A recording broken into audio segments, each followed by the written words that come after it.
Hey everyone, welcome back to Hello Church. I'm Justin Trapp. And I'm Wade Bearden, and we have a pretty cool show for this week. We're going to be talking about marketing, and we're going to be talking about specifically marketing your Christmas service. Everybody has a big Christmas service, and you want a lot of people to show up. You want a lot of people to hear the gospel. What are some things that you can do to get people there? If that's you, keep listening. We're going to give you some great tips as you work through your Christmas service. Yeah, so what we're going to be walking through today, Wade, is what we call the Christmas Marketing Blueprint. It's a really easy formula to follow, and it really can apply to any event. Any large event that you want to do, whether it's Easter, Christmas, or your church does a big special event. To be honest, really businesses could utilize this blueprint. It's just a framing and a way to market something, and it's really easy to follow. That's the good news. Yeah, it's really easy to follow, and what I feel like, too, is it's genuine. It's one of those things that we put together to help pastors just get the word out on what they're doing and not do it in kind of a slimy way, but to find opportunities for more people to come to the church. And I think that's great. However we can do that, I think is a win, and we want to help you do that this Christmas season. Wade, you kind of took one of my first points, and that's really for the people who've never attended. And just for a brief second, right, let me just make the case for doing a large event. The benefits, right? Number one, it gives, like you said, an opportunity for people who have never attended to come. Yeah. Maybe they see this campaign that you're doing, maybe they see something you post, a video that you created, and they come to your church for the very first time because you are following this blueprint. That's one of the reasons why you should do a great event. Another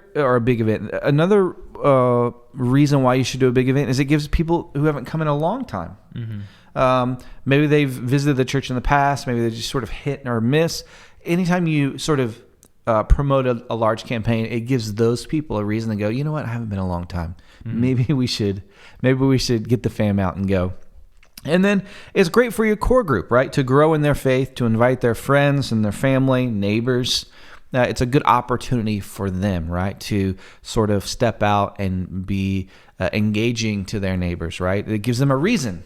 It's not just like, hey, come to my church with me on Sunday. It's like, hey, we're doing this special Christmas service. And you mentioned in the past that you grew up and your family would always go to the candlelight communions. And in fact, our church is doing that this year. And so I thought of you. Yeah, no, it really is. It's a good opportunity to say, hey, like, this is a part of the Christmas tradition for a lot of people, and why don't you join us? So it's another opportunity, and we, of course, invite people throughout the year, but this is something to really point towards, and I like that. And then I think on top of all of that, too, it helps out your volunteers. Yeah. It helps out the people in your church who are serving, because you get to point to this big event and say, hey, let's kind of rally around this for a season, and let's make it something special. Let's make it something really fun, and let's try to get a lot of people who don't know Jesus in the building. Well, like the opportunity to invite your neighbor, right? Like you give them something specific to make the invitation for. The same thing is true of volunteers. You may have people at your church that want to volunteer, they just don't know where to start. And so if you make a call for, hey, we're doing a big event this Christmas, we need your help. It's sort of an easy way for them to dip their toe in the water. Yeah. And I've found in ministry that our large events produce the most new volunteers for us as a church. Because people just are like, hey, you know what? I don't know about volunteering in the nursery every week, but I can volunteer for Christmas. Yeah, right? It's the Christmas spirit. It's the gateway drug. Yes, the gateway drug to volunteering. Yes, yeah, there it is. To help say, hey, we need more people to get involved. We're gonna get comments about that. and really, to give people a taste of how volunteering, sure, it can be difficult at times, but how it can be rewarding, and get more people involved throughout the year because of your Christmas. Yeah, so let's dive right in. Those are some of the reasons why you should do it big. Let's roll through the blueprint now. And I will say this. Let me just start with this. The biggest mistake, churches, the biggest mistake, businesses, the biggest mistake that we all make in marketing, like it's the newbie mistake, right, is what I call vomit marketing. And vomit marketing is this. Let's just say for church purposes, you're the pastor and you're really excited, right? You're really excited about the Christmas service, the Christmas production. Maybe you're doing a Christmas festival, whatever the case may be. And you get up on Sunday like a month before and you say, hey, everyone, we are so excited. We are going to have the greatest Christmas ever.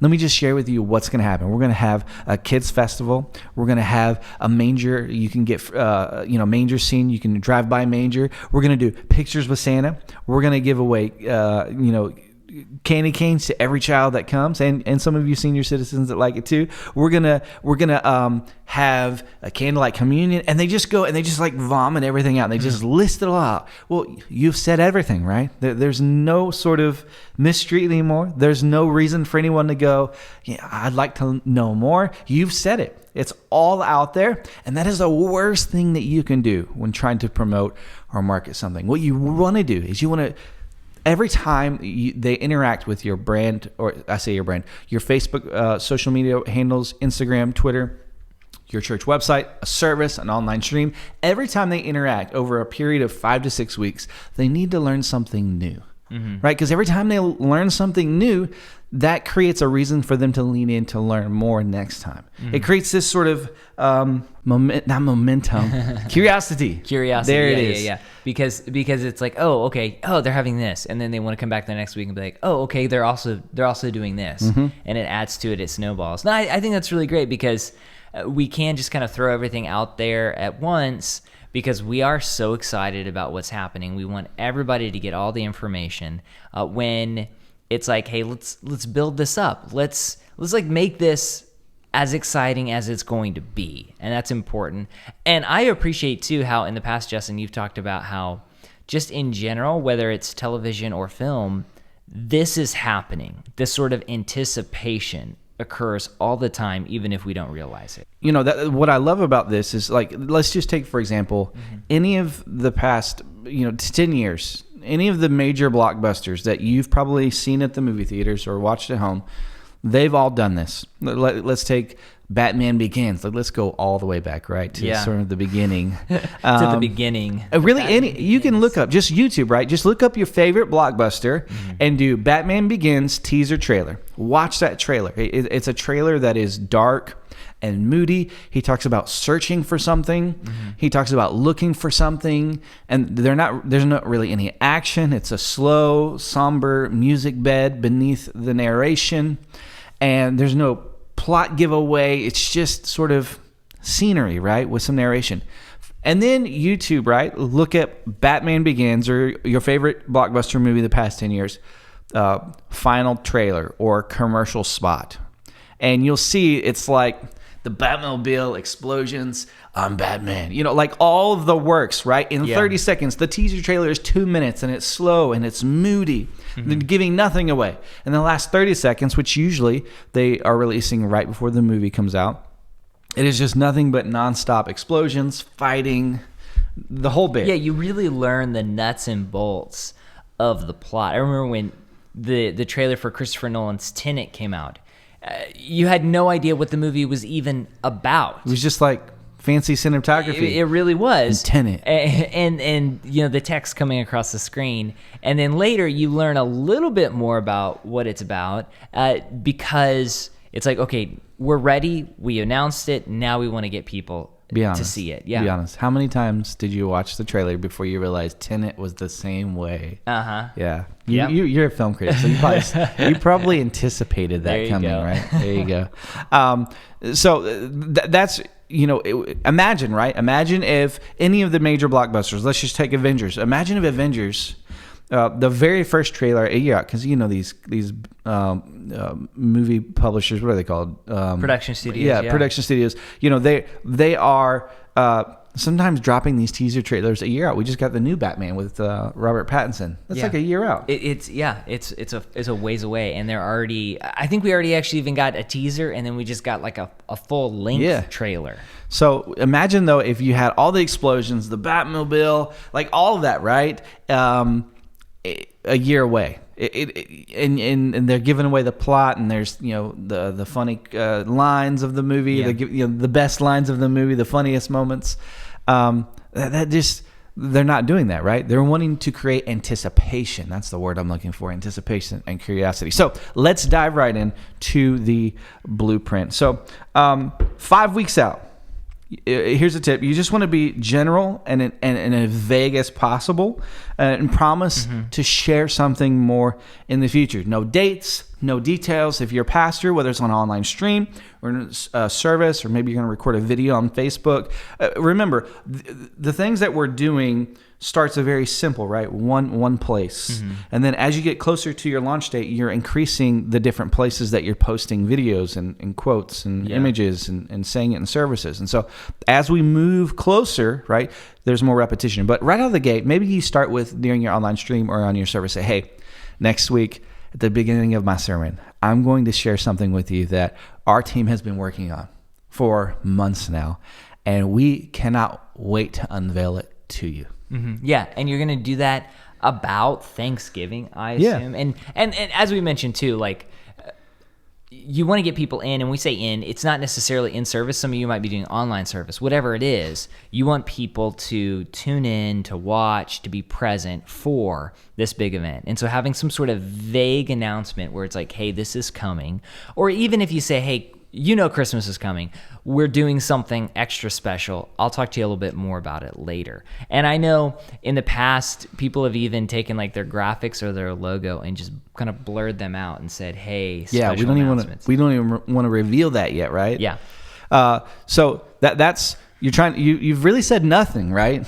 You said nothing. You've given away nothing. This is 5 weeks out. You want to do this from the stage, one announcement. You want to do it in an email. If your church is able to utilize email, send out an email about something very exciting that you're going to reveal next week, and then do like one social media post on each of your social media profiles. And so that's it. Let's go 4 weeks out. 4 weeks out, you're going to do an email. You're going to announce the official Christmas service with logo and service date, but promise more details next week. So all you're doing is you're unveiling like your Christmas theme or your Christmas logo or your Christmas artwork and the date and times, and you're not saying anything else.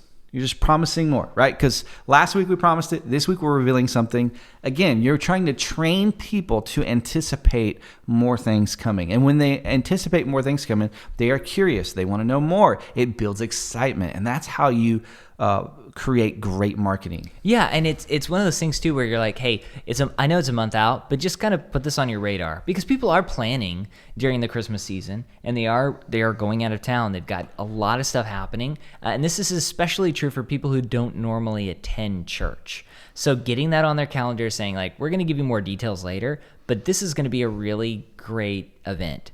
Now, people who are outside of church aren't necessarily going to be going because they're like, oh, I really want to go and hear the gospel story. Yeah. But we know that when we share the Christmas story, we're sharing the gospel story. And so just kind of getting that on people's radar first, I think is going to be super helpful as they plan out their Christmas programming, because to a lot of people visiting, this is kind of just this is just something to do. This is a tradition, but we know it's something that's much more powerful than that. So 4 weeks out, you're going to do one stage announcement or stream announcement. I consider both of those the same thing, right? We're going to do one Facebook, one Twitter, one Instagram.